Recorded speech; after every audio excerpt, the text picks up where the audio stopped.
Bonjour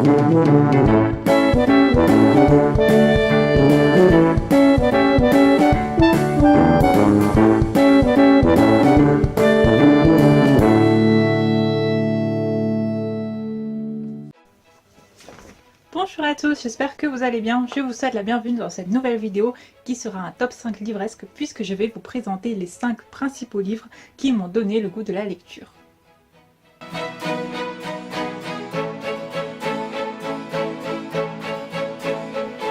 Alors tout d'abord, ce qu'il faut savoir, c'est que en fait, jusqu'à une bonne partie de mes années collège, je n'aimais pas lire. Voilà. Je sais que ça peut être surprenant puisque j'ai une licence spécialisée en bibliothèque et que j'ai un master de lettres, mais je n'aimais pas lire. J'ai d'ailleurs un bac scientifique et technologique, voilà, ça c'est dit. Donc je n'aimais vraiment pas lire et tout ça s'explique de façon très simple. Les livres que l'on nous impose pendant la scolarité, il faut être franc.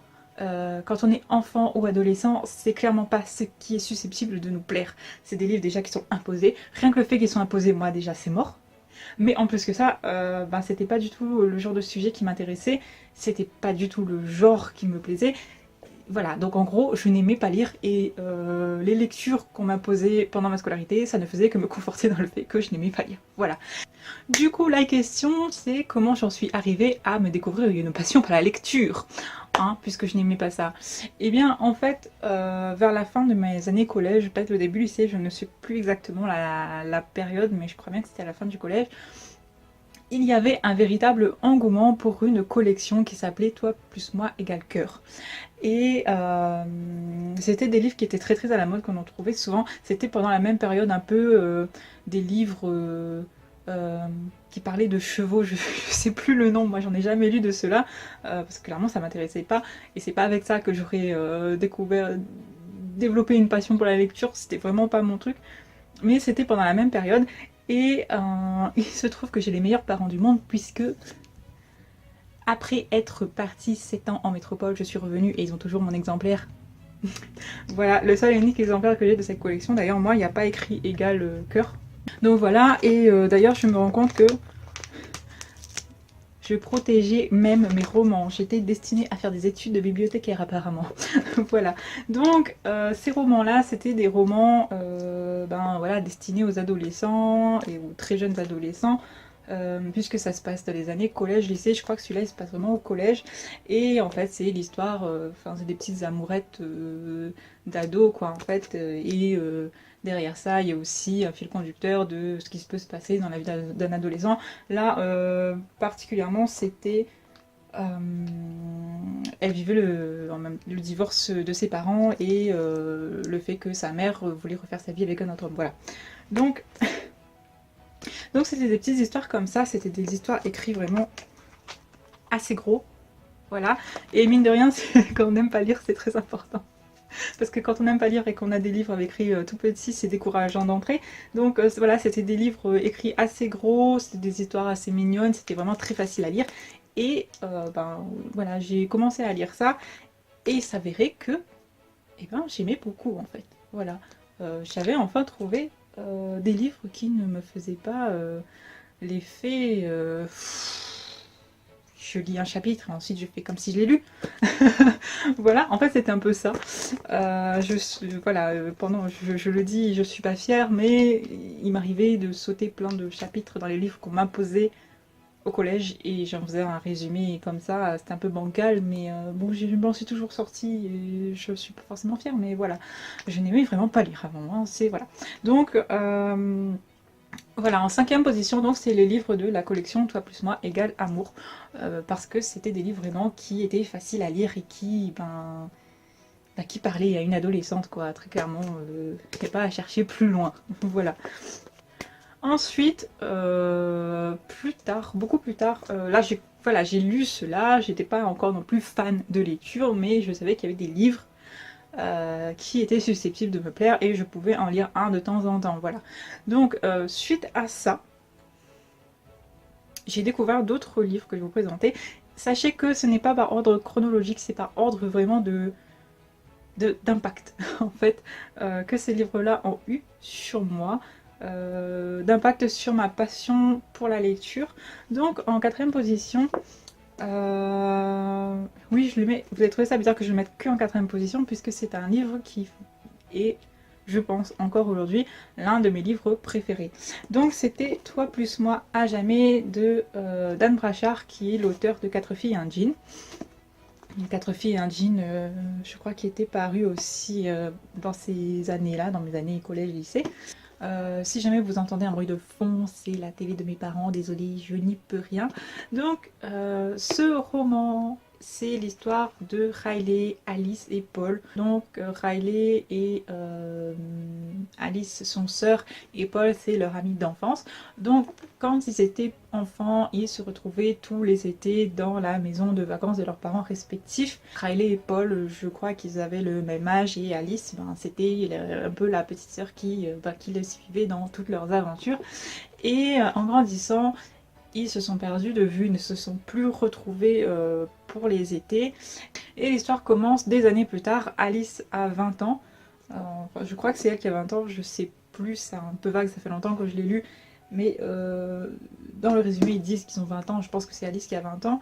Et donc ils se retrouvent, ils ont prévu de se retrouver de nouveau dans les maisons de leurs parents lors d'un été.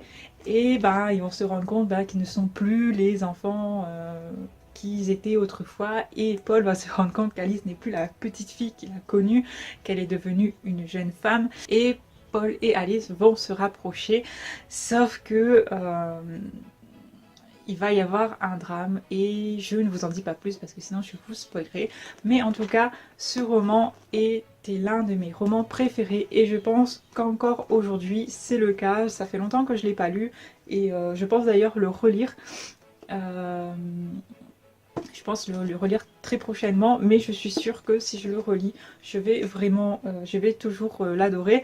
C'était l'un des livres d'ailleurs qui, lorsque je suis partie à la fac en France métropolitaine, je l'ai pris avec moi dans ma valise. D'ailleurs, j'avais, quand je suis arrivée à l'aéroport, 10 kilos de trop dans ma valise, et je suis quasiment certaine que c'était en grande partie à cause des livres que j'ai emmenés, que ma valise était trop lourde. Heureusement pour moi, ils offraient 5 kilos aux étudiants, donc j'ai dû en payer que 5 de plus. Mais voilà, je l'ai pris dans ma valise parce que ça faisait vraiment partie de mes romans préférés. Toi et moi à jamais, c'est vraiment typiquement le genre de livre dont je ne me séparerai jamais, jamais, jamais, jamais, jamais, je ne le donnerai, jamais je ne le vendrai. C'est le livre qui sera toujours avec moi tant qu'il sera en bon état. Et très franchement, celui-là, il est encore en très bon état alors qu'il a bien plus de 10 ans. Voilà. Donc voilà, c'est un livre que j'ai vraiment vraiment aimé. Lorsque je l'ai lu juste après le troisième livre et le premier livre que je vais vous présenter. Donc c'était vraiment au moment où j'avais compris que j'adorais lire, et du coup je suis contente de l'avoir découvert à ce moment là parce que j'ai pu l'apprécier à sa juste valeur, et c'était vraiment génial. La plume d'Anne Brachard est vraiment très très agréable. Ces histoires sont vraiment très bien écrites, l'histoire est très intéressante. Si vous aimez le young adult, parce que je pense qu'on peut classer là-dedans, je vous le conseille fortement. Enfin, si vous le trouvez encore, je ne sais pas s'il a encore hésité aujourd'hui. En tout cas, c'était vraiment super, et il fait partie des livres voilà, qui m'ont conforté dans le fait que j'aimais lire, qui ont participé au développement de ma passion pour la lecture, et je garderai ce livre très certainement toute ma vie. Ensuite, le troisième livre que je vais vous présenter, c'est un livre que j'ai découvert en même temps que celui qui sera en première position. C'est un livre que vous connaissez tous, en tout cas si vous ne connaissez pas le livre, vous connaissez la série, qui diffère quand même vachement du livre. Il s'agit de Journal d'un vampire de L.J. Smith, je crois que c'est Lisa Jane Smith, je suis pas sûre. Voilà, donc Journal d'un vampire, c'est vraiment l'une des sagas qui fait que je dis j'adore lire, et je suis vraiment déçue, encore plus dégoûtée, puisque je ne finirai jamais cette saga. Loin de moi l'idée de relancer une polémique qui est finie depuis longtemps, puisque même la saga est terminée, mais je pense que vous le savez, à un moment donné, L.J. Smith n'a plus été celle qui écrivait Journal d'un vampire, et je me suis tellement habituée à sa plume que j'ai pas réussi à j'ai pas réussi à accrocher avec la plume de l'auteur qui a repris le flambeau, on va dire. Et puis, j'ai un peu de mal avec le fait qu'une auteure écrive un roman et qu'on lui reprend son roman et qu'on dise à quelqu'un d'autre qui finit.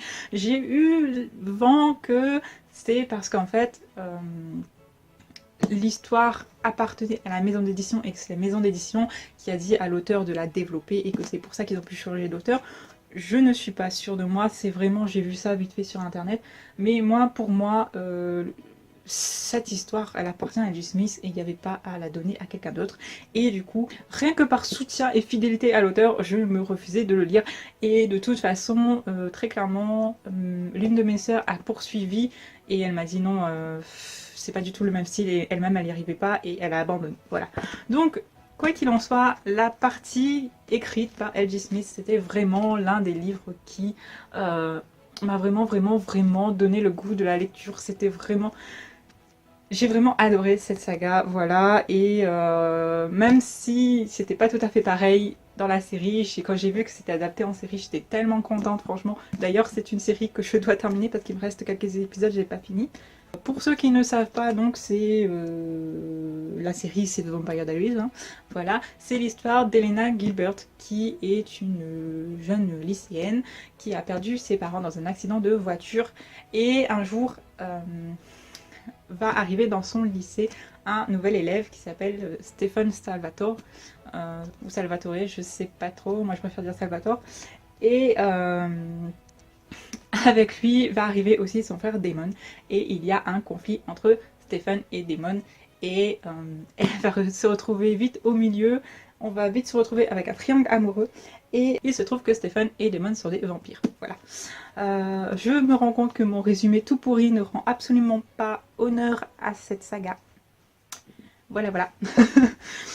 Quoi qu'il en soit, j'ai adoré, c'était... Et vous voyez quand même, hein, c'était quand même un sacré pavé. Il y avait...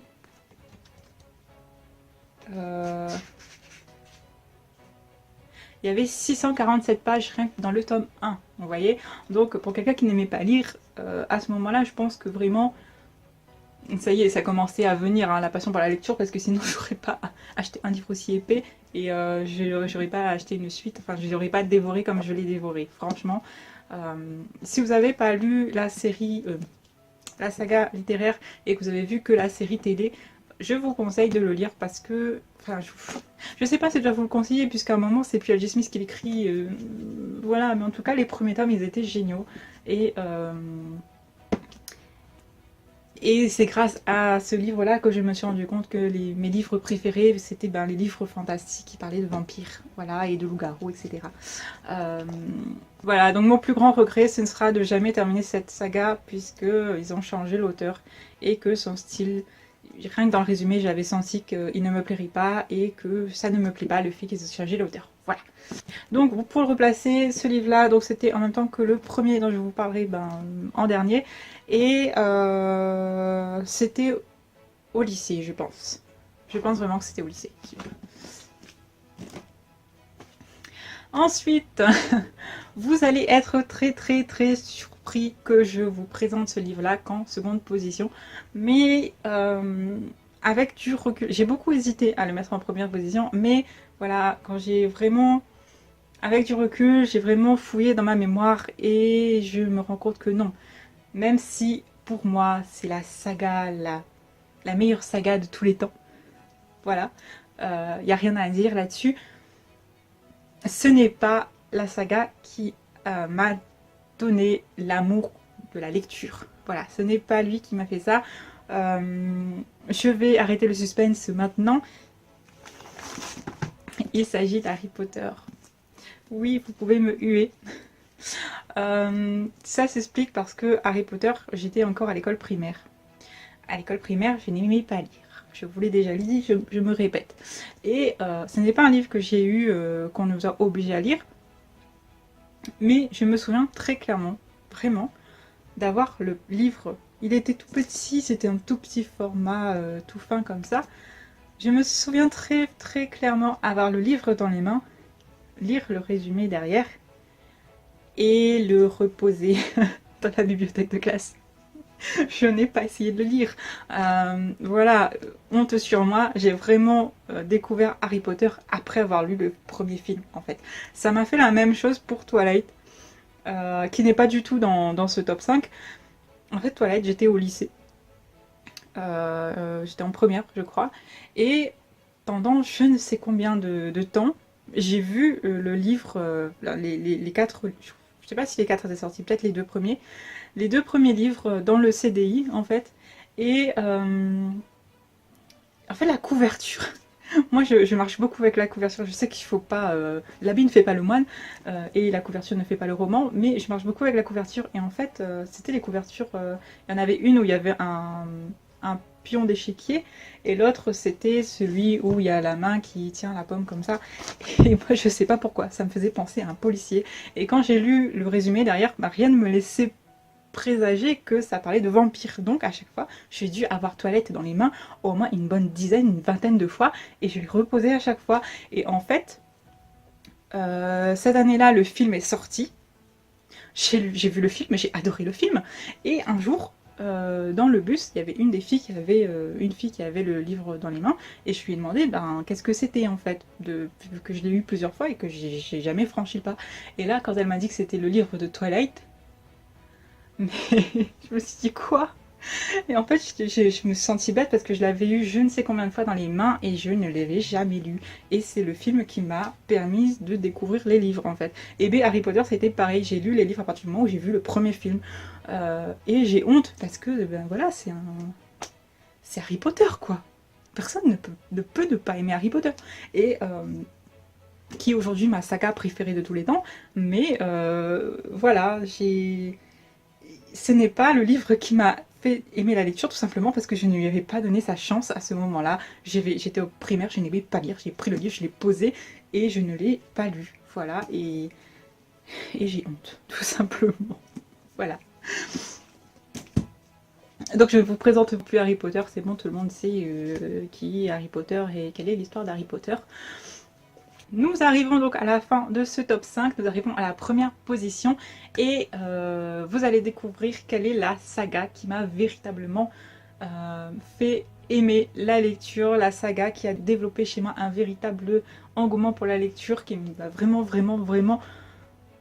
fait comprendre que lire c'était génial en fait. Et il s'agit de la saga Tara Duncan de Sophie Audin-Mamie-Cognan, qui est une française et arménienne, oui, puisqu'elle est princesse de l'Arménie. Voilà.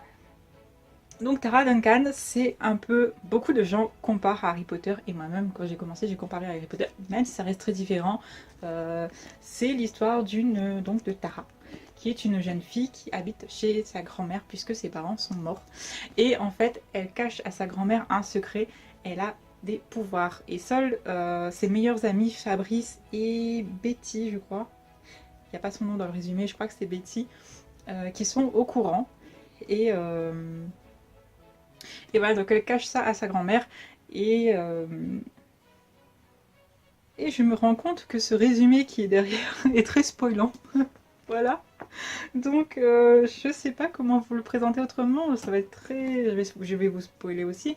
Mais en fait, à un moment, elle va découvrir qu'un autre monde existe, qui s'appelle Autre Monde, et elle va aller sur ce monde-là, et elle va apprendre à contrôler ses pouvoirs, etc.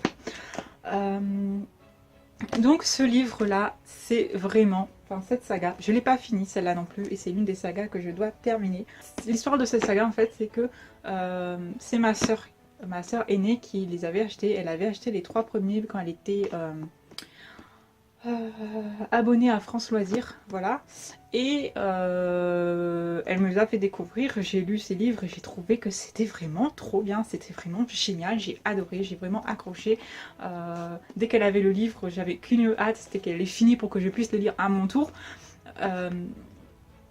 Et il se trouve qu'à un moment, elle a décroché France Loisirs pour je ne sais quelle raison, je pense que c'est parce que ça avait changé de maison d'édition, a arrêté de vendre la saga. Donc moi, ma soeur, elle a pas cherché, moi je suis allée chercher les autres tomes. Et à ce moment-là, donc, j'ai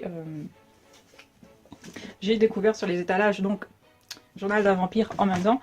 Et Donc voilà, après j'ai acheté les autres tomes, j'étais vraiment accro, j'étais vraiment fan. J'adore vraiment la plume de Sophie Audouin. En plus que ça, elle a un humour terrible. Franchement, c'était vraiment génial. C'est toujours vraiment génial.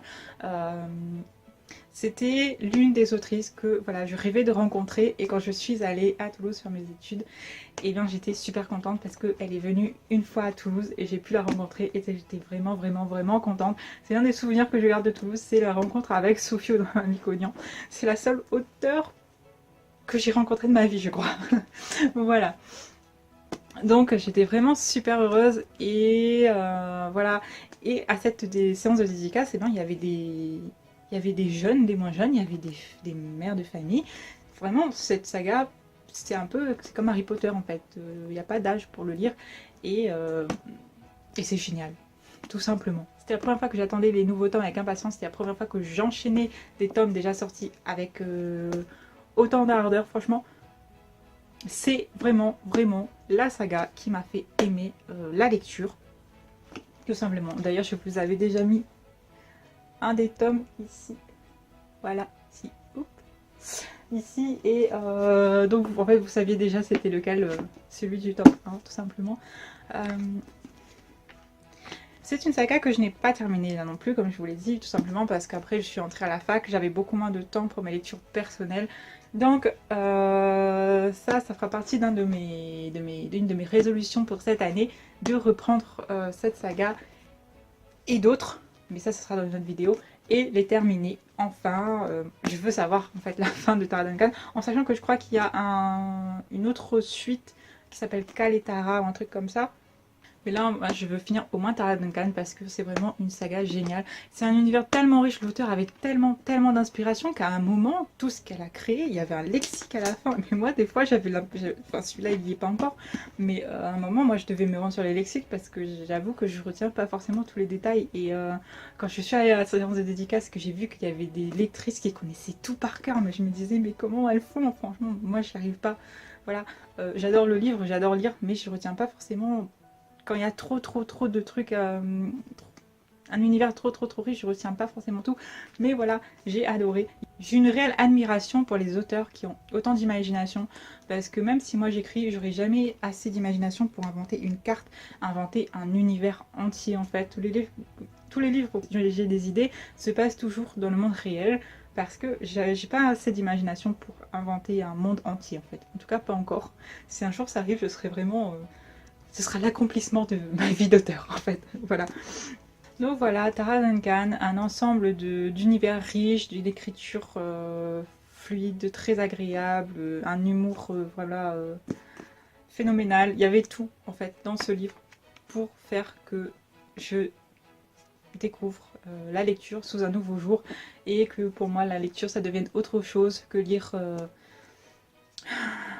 lire quoi? J'ai envie de vous dire Madame Bovary, mais moi Madame Bovary je l'ai lu à la fac, je ne l'ai pas lu au lycée, donc je ne sais pas s'il est au programme au lycée. En tout cas, voilà. La lecture, ça ne s'arrête pas à la littérature française noble au sens académique du terme. Et si vos enfants n'aiment pas lire, essayez de leur laisser le choix de lire autre chose. Et peut-être que ben, vous verrez que... voilà, et même les mangas, je suis désolée, les mangas, les BD, c'est de la lecture. Si vos enfants, ils aiment lire ça, laissez-les lire ça. Parce que c'est comme ça qu'ils continueront à avoir envie de lire et que peut-être un jour ils se diront, ben, en grandissant, qu'ils peuvent lire quelque chose d'un peu plus épais, on va dire, un peu plus étoffé, un peu plus compliqué, qui demande plus de temps, voilà, laissez-les lire ce qu'ils aiment, dans la limite où c'est de leur âge, évidemment. Donc voilà mon top 5 des livres qui m'ont fait aimer la lecture. Dites-moi en commentaire quel livre vous a fait découvrir la passion de la lecture. Je vais poser ça parce qu'en fait c'est hyper lourd. Hop. Voilà. Donc n'hésitez pas à me dire en commentaire quel livre vous a donné la passion de la lecture, quel livre vous a fait aimer réellement lire. Dites-moi tout ça en commentaire, dites-moi si vous aussi, ben, est-ce que ça vous est arrivé qu'un livre qu'aujourd'hui vous adorez, pendant une longue période vous l'avez reposé sur les étagères en pensant qu'en fait ça ne vous plairait pas et que vous étiez vraiment trompé. Dites-moi si parmi les livres que je vous ai présentés, il y en a que vous avez lu. Bon, Harry Potter, ça, je pense que beaucoup de monde l'a lu. Est-ce que vous aussi, vous avez connu la période toi plus moi égale love voilà. N'hésitez pas à me dire tout ça en commentaire, je me ferai un plaisir de vous répondre. J'espère vraiment que ça vous a plu. N'hésitez pas à mettre un petit pouce en l'air si jamais c'est le cas. N'hésitez pas aussi à vous abonner si ce n'est pas encore fait et à appuyer sur la petite clochette pour avoir les notifications pour les nouvelles vidéos. Je vous remercie d'avoir regardé cette vidéo jusqu'au bout. Je vous souhaite de très belles lectures et je vous fais des bisous.